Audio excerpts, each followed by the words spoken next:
स्वागत है आपका फिर से हमारे चैनल ब्रिलियंस 53 में।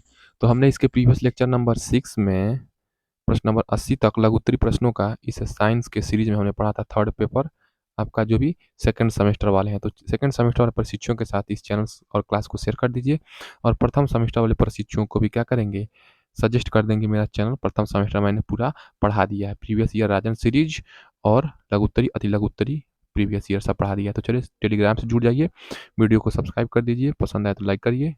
चलिए शुरू करते हैं। देखिए आपका लघु 25 नंबर का होता है साइंस। तो 25 में से आपका 5 क्वेश्चन बहुविकल्पी, 6 क्वेश्चन अति लघुत्तरी, 7 क्वेश्चन लघुत्तरी। तो प्रश्न नंबर 81, चंद्र ग्रहण कब पड़ता है? तो सूर्य ग्रहण कब पड़ता है? अमावस्या के दिन, और चंद्र ग्रहण पड़ता है पूर्णिमा के दिन।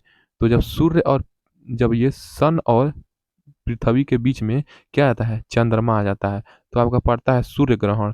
और जब सूर्य और चंद्रमा के बीच जब पृथ्वी आ जाएगा तब क्या आ जाएगा, तब पड़ेगा आपका चंद्र ग्रहण। पूर्णिमा के दिन जब सूर्य एवं चंद्रमा के मध्य पृथ्वी आ जाती है तो चंद्र ग्रहण होता है। तो यहाँ पे सूर्य और चंद्रमा के मध्य क्या आएगी, पृथ्वी आएगी, तो आपका पूर्णिमा के दिन चंद्र ग्रहण होगा। ये अंतर याद रखेंगे। प्रश्न नंबर 82, फसल किसे कहते हैं? तो एक विस्तृत क्षेत्र पर उगाए गए एक ही जाति के पौधों के समूह को फसल कहा जाता है। जैसे एक ही खेत में क्या बोया गया है, गेहूं बोया गया है। तो एक विस्तृत क्षेत्र में, क्षेत्र मतलब खेत, एक विस्तृत क्षेत्र में, रीजन में उगाए गए एक ही जाति के पौधे। तो मान लीजिए गेहूं जाति का पौधा बोया गया है, तो गेहूं जाति के पौधों के समूह को गेहूं का फसल कहेंगे।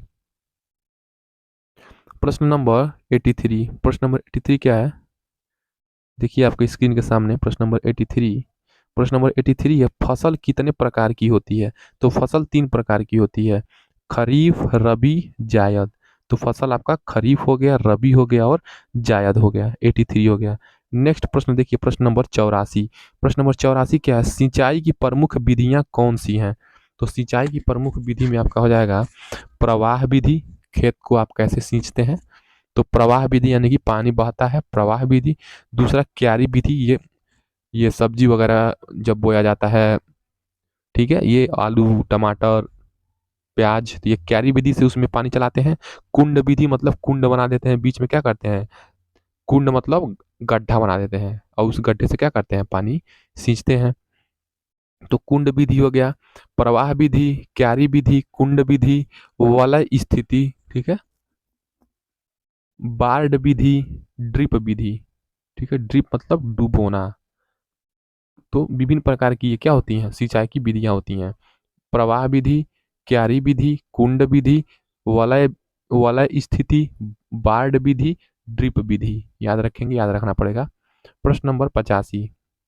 प्रश्न नंबर 85 क्या है, आसवन विधि का उपयोग किस कार्य में किया जाता है? तो डिस्टिलेशन, फ्रैक्शनल डिस्टिलेशन कहते हैं इसको। आसवन विधि को क्या कहते हैं, फ्रैक्शनल डिस्टिलेशन। डिस्टिलेशन मतलब शुद्धिकरण। तो पेट्रोलियम से मिट्टी का तेल, पेट्रोल, डीजल आदि को निर्मित करने में आसवन विधि को अपनाया जाता है।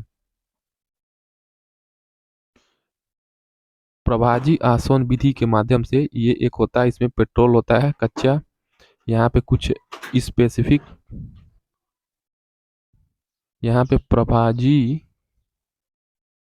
प्रभाजी आसवन फ्रैक्शनल डिस्टिलेशन के माध्यम से यहाँ पे क्या होता है, मान लीजिए यहाँ पे कुछ बॉइलिंग पॉइंट वाले, मान लीजिए 1 से 10 कार्बन वाले बॉइलिंग पॉइंट वाले, फिर 10 से 20 कार्बन संख्या वाले, फिर 20 से 30, फिर 30 से 40 कार्बन संख्या वाले, 40 से ऊपर। तो ये क्या हो जाएगा, इसी को हम लोग क्या कहते हैं, प्रभाजी आसवन द्वारा पेट्रोल, मिट्टी का तेल क्या होगा, इसी किसी किसी खंड में मिट्टी का तेल उस क्वथनांक पे, उस बॉइलिंग पॉइंट पे क्या होगा, मिट्टी का तेल बन जाएगा। कुछ बॉइलिंग पॉइंट पे डीजल बन जाता है, तो इसी को कहते हैं आसवन विधि, यानी कि आसवन विधि यानी कि प्रभाजी आसवन। चलिए नेक्स्ट प्रश्न नंबर 86। प्रश्न नंबर 86 क्या है, प्रश्न नंबर 86 है, जीवाश्म ईंधन किसे कहते हैं? जीवाश्म ईंधन मतलब फॉसिल्स, इसको क्या कहेंगे, फोसिल्स, इंग्लिश होता है फोसिल्स। तो जीवाश्म ईंधन किसे कहते हैं? तो जीवों से जो जो जब आपका पृथ्वी पे क्या होता है, भूकंप आया था और आग का गोला था, यहाँ पे जो जीव जंतु थे मर गए थे दब करके मिट्टी के नीचे, तो उनके अवशेषों से क्या हुआ, कोयला और पेट्रोलियम का निर्माण हुआ। तो जीवाश्म ईंधन उसी को कहते हैं। तो कोयला हुआ और पेट्रोलियम को जीवाश्म ईंधन कहते हैं। नेक्स्ट प्रश्न नंबर 87 देखिए, ऊर्जा के असीमित स्रोत या नवीकरणीय स्रोत कौन कौन से हैं? देखिए, नवीकरणीय मतलब पुनः पुनः नवीकरणीय मतलब समाप्त न होने वाली। तो समाप्त क्या नहीं होगी? सूर्य का प्रकाश नहीं समाप्त होगा, पवन हवा की ऊर्जा नहीं, पवन ऊर्जा नहीं समाप्त होगी। पवन ऊर्जा देखेंगे, पवन चक्की चलती है और इलेक्ट्रिसिटी जनरेट होती है, तो पवन ऊर्जा भी क्या होगी? नहीं खत्म होगी। और ज्वारी ऊर्जा भी नहीं खत्म होगी, और सोलर सेल वाली भी तो ऊर्जा खत्म होगी नहीं। तो इसी को क्या कहेंगे? ऊर्जा के असीमित स्रोत, मतलब ये कभी समाप्त न होने वाली है, नवीकरणीय स्रोत या असीमित स्रोत। तो वायु हो गया, जल हो गया, बायोगैस यानी कि गोबर गैस एवं सूर्य पुनः प्राप्त होने वाले ऊर्जा के असीमित स्रोत है। इतना ज्यादा स्रोत है, आप जब चाहें तब इसका उपयोग करेंगे। सोलर लाइट आप देखे होंगे, दिन रात क्या होता है, चार्ज होता है सूर्य से और चलता है, जलता है। तो ये सारी चीजें क्या हो जाएंगी? नवीकरणीय स्रोत या असीमित स्रोत। प्रश्न नंबर 88 देखिए, रुधिर को ऊर्जा कहाँ से प्राप्त होती है? तो रुधिर को ऊर्जा भोजन से प्राप्त होती है। तो आपके ब्लड को कैसे एनर्जी मिलेगी? जब आप भोजन करते हैं तो क्या बनता है? C12H22O11 टूट के क्या बनता है? C6H12O6। ठीक है, कार्बोहाइड्रेट और ग्लूकोज वगैरह बनता है हमारे भोजन में, तो रुधिर को एनर्जी मिलती है। प्रश्न नंबर 89, जीवन के अस्तित्व को बनाए रखने हेतु कौन से साधन आवश्यक हैं? तो जीवन के अस्तित्व हेतु भोजन, कपड़ा, मकान, यातायात, शिक्षा एवं मनोरंजन के साधन अति आवश्यक हैं। तो जीवन के अस्तित्व हेतु क्या? भोजन, कपड़ा, मकान, यातायात, शिक्षा एवं मनोरंजन के साधन अति आवश्यक हैं। प्रश्न नंबर 90 देखिए, प्रश्न नंबर 90 क्या है? बल किसे कहा जाता है? तो किसी पदार्थ अथवा वस्तु की स्थिति में परिवर्तन करने के लिए जिस भौतिक राशि की आवश्यकता होती है उसे बल कहते हैं। प्रश्न नंबर 91, परिवर्तन के साधन मुख्य रूप से किस पर निर्भर करते हैं? तो परिवहन के साधन मुख्य रूप से किस पर निर्भर होते हैं? तो परिवहन के साधन देखेंगे, पेट्रोल से चलता है, पेट्रोल उत्पादों पर। पेट्रोलियम उत्पादन में क्या जाएगा? पेट्रोलियम में क्या जाएगा? डीजल, पेट्रोल, सीएनजी सब आ जाएगा। पेट्रोलियम मतलब पेट्रोल नहीं होता है, पेट्रोलियम मतलब क्या जाएगा?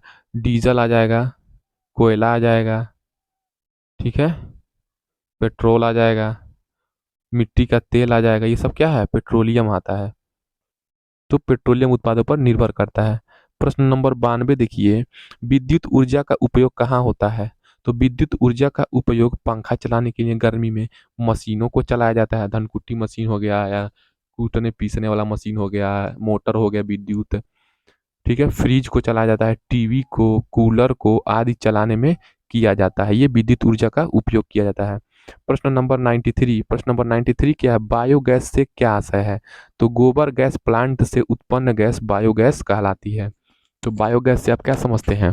गोबर गैस प्लांट से उत्पन्न गैस बायोगैस कहलाती है। प्रश्न नंबर 94, ऊर्जा के सीमित स्रोत और नवीकरणीय स्रोत कौन से हैं?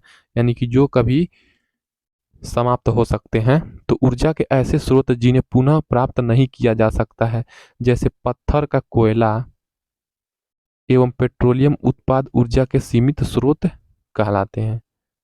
ठीक है, तो ये क्या जाएंगे? ऊर्जा के सीमित स्रोत, जैसे पेट्रोलियम खत्म हो जाएगा, कोयला खत्म हो जाएगा, तो ये पत्थर का कोयला एवं पेट्रोलियम उत्पाद ऊर्जा के सीमित स्रोत है, यानी कि नॉन रिन्यूएबल एनर्जी। इसको क्या कहेंगे?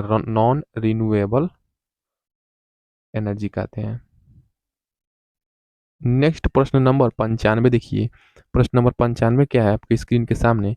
तो प्रश्न नंबर 95 है, झुके तल की सहायता से आप किस प्रकार का कार्य आसानी से कर सकते हैं? आप देखेंगे बड़े बड़े ट्रकों से जब सीमेंट को उतारा जाता है, बड़े बड़े बोरों को उतारा जाता है, तो झुका करके तल ऐसे वहां से सरका दिया जाता है, या कोई व्यक्ति इस पे क्या होता है? उतरता है, तो झुकाया रहता है। क्यों? क्योंकि उसको आसानी हो। तो झुके हुए तल की सहायता से भारी भार को ट्रक में आसानी से चढ़ा सकते हैं या उतार सकते हैं। प्रश्न नंबर 96 देखिए, कोशिका किसे कहते हैं? सेल। तो मानव शरीर जिन असंख्य यानी अनगिनत छोटी छोटी इकाइयों से मिलकर बनता है, उन इकाइयों को कोशिका कहा जाता है। जैसे मान लीजिए हमारा ये शरीर है अगर, इसमें जो अनगिनत छोटी छोटी सेल है, जैसे मान लीजिए इसे बना दे, छोटी छोटी जो सेल होती है, इसी को हम लोग क्या कहेंगे, ये छोटी छोटी सेल को हम लोग क्या कहेंगे, कोशिका कहते हैं, जो इससे हमारे शरीर का क्या है, स्ट्रक्चरल यूनिट हमारे शरीर को देता है।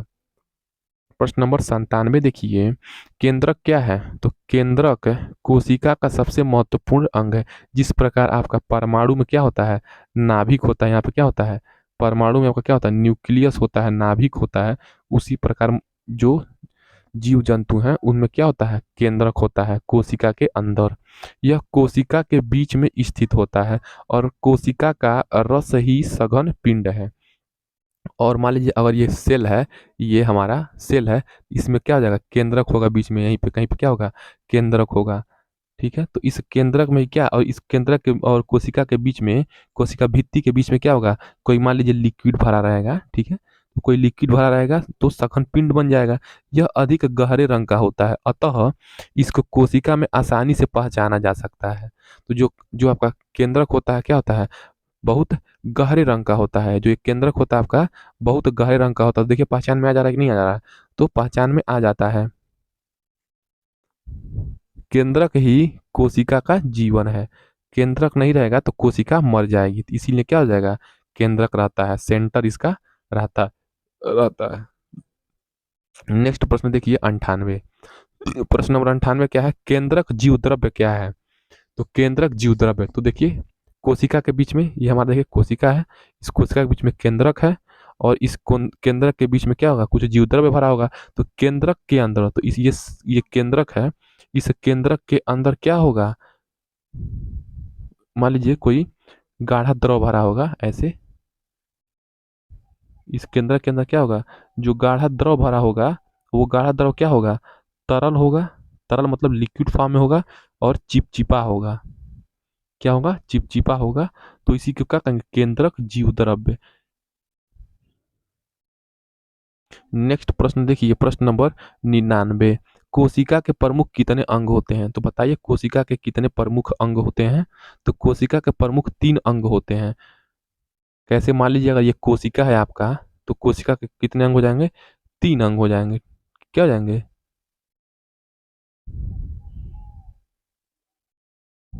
कोशिका के 3 अंग हो जाएंगे। कौन कौन से, कोशिका भित्ति, एक सेकेंड, मान लीजिए अगर ये कोशिका है आपका,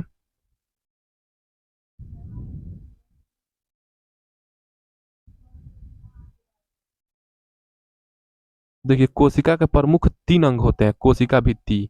ये क्या है, मान लीजिए जो पहला ये आपका नीला वाला है, इसको हम लोग कह देंगे सेल वॉल। क्या कह देंगे, कोशिका भित्ति। जो सेल का सबसे बाहरी परत होता है उसको कोशिका भित्ति कहते हैं।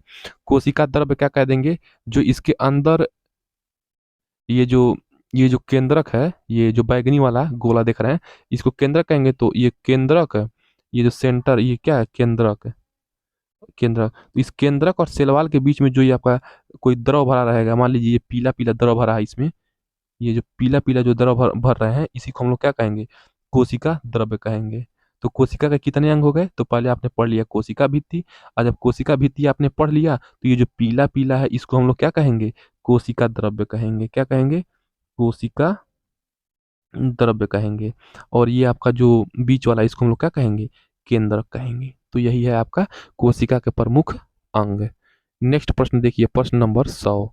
प्रश्न नंबर 100 मारिए, वैकल्पिक ऊर्जा कौन से स्रोत हैं, बताइए कौन से स्रोत हैं? तो वैकल्पिक ऊर्जा के कौन कौन से स्रोत हैं? तो सौर ऊर्जा क्या है, वैकल्पिक ऊर्जा स्रोत है हमारे लिए, कि ये हमेशा रहेगा। अगर मान लीजिए लाइट नहीं रहता है तो आप सोलर सेल से अपना काम चला लेते हैं, या किसी कारण से लाइट नहीं आ पाती है, मान लीजिए सारे जो भी पृथ्वी पे सारी चीज़ें बची हैं जिससे इलेक्ट्रिसिटी जनरेट होती है, इलेक्ट्रिसिटी बनती है, अगर वो ख़त्म हो जाती हैं, आप नहीं बना पा रहे हैं विद्युत, तो आपको क्या, सूर्य पे डिपेंड रहेगा। तो ये वैकल्पिक हो गया कि नहीं हो गया? तो सौर ऊर्जा गतिमान वायु हो जाएगा, जल हो जाएगा, समुद्री ज्वार भाटा, जैव मात्रा या बायोमास वैकल्पिक ऊर्जा के समान है। नेक्स्ट प्रश्न देखिए, प्रश्न नंबर 101। प्रश्न नंबर 101 क्या है, सोलर कुकर से क्या तात्पर्य है, इसका कहाँ उपयोग होता है? तो सौर ऊर्जा को ऊष्मा के रूप में, जो सूर्य की ऊर्जा आती है उसको ऊष्मा के रूप में एकत्रित करके इसको सोलर कुकर द्वारा भोजन पकाने में उपयोग करते हैं। ठीक है ना, इसी को हम लोग क्या कह देंगे, सोलर कुकर कह देंगे। मतलब ऐसा कुकर जिसको सूर्य की रोशनी में रख करके हम लोग खाना पका लें। प्रश्न नंबर 102, सौर सेल, सोलर सेल किसे कहते हैं? आप देखे होंगे छतों पे जो सोलर सेल लगे होते हैं, सूर्य की प्रकाश ऊर्जा को विद्युत ऊर्जा में परिवर्तित होने की युक्ति को सौर सेल कहा जाता है। अधिक संख्या में विद्युत धारा प्राप्त करने हेतु अधिक संख्या में सोलर सेलों को जोड़ा जाता है।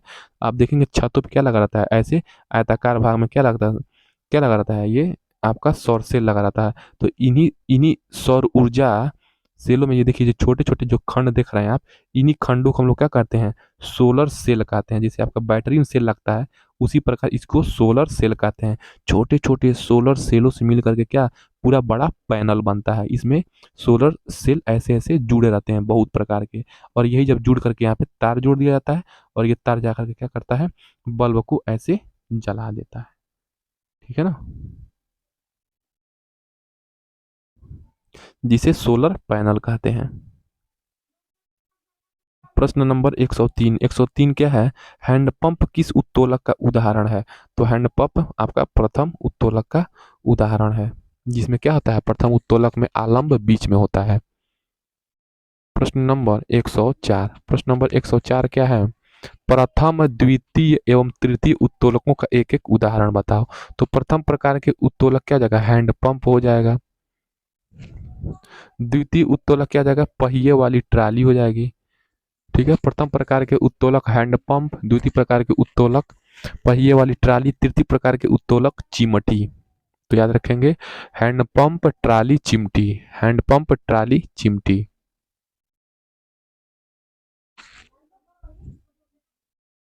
नेक्स्ट प्रश्न है 105, जल ऊर्जा में कौन सी ऊर्जा होती है? तो बहते हुए जल में गतिज ऊर्जा होती है। तो बहते हुए जल में क्या होती है, गतिज ऊर्जा होती है, क्योंकि उसके जल के गति के कारण ऊर्जा उसमें उत्पन्न हो रही है। इस गतिज ऊर्जा को जल विद्युत संयंत्र द्वारा विद्युत ऊर्जा में बदला जाता है। तो इस गतिज ऊर्जा को जल विद्युत संयंत्र द्वारा विद्युत ऊर्जा में बदला जाता है। इस प्रकार बहता हुआ जल ऊर्जा का स्रोत है। नेक्स्ट प्रश्न देखिए 106, ज्वारभाटा ऊर्जा के किस प्रकार के स्रोत हैं? तो ज्वारीय लहरों तरंगों में अपार गतिज ऊर्जा होती है। समुद्र में देखिए ज्वार भाटाएं आती हैं तो उसमें क्या होती है, अपार गतिज ऊर्जा होती है। इस ऊर्जा को विद्युत ऊर्जा में परिवर्तित किया जा सकता है। इस प्रकार ज्वार भाटा ऊर्जा का नवीकरणीय स्रोत है। नवीकरणीय मतलब कभी न समाप्त होने वाली असीमित स्रोत है। भारत में ज्वारीय जल से विद्युत तैयार की जा रही है तथा इस पर नवीन खोज तथा शोध कार्य चल रहा है। प्रश्न नंबर 107, प्रश्न नंबर 107 क्या है, ऊर्जा संरक्षण का नियम क्या है? तो ऊर्जा के संरक्षण के नियमानुसार ऊर्जा का विनाश नहीं होता है, केवल एक प्रकार की ऊर्जा का दूसरे प्रकार की ऊर्जा में परिवर्तन होता है। ठीक है, जैसे मान लीजिए आप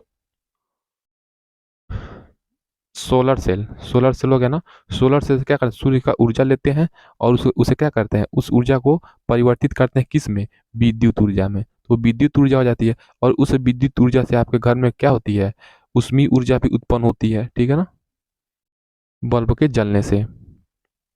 ऊर्जा न तो उत्पन्न की जा सकती है न ही नष्ट, अतः ब्रह्मांड की संपूर्ण ऊर्जा सदैव नियत रहती है।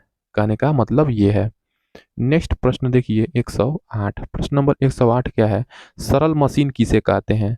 तो ऐसे साधन जो कार्य में सरलता, सुविधा एवं तेजी से कार्य करने में सहायक होते हैं, सरल मशीन कहलाते हैं।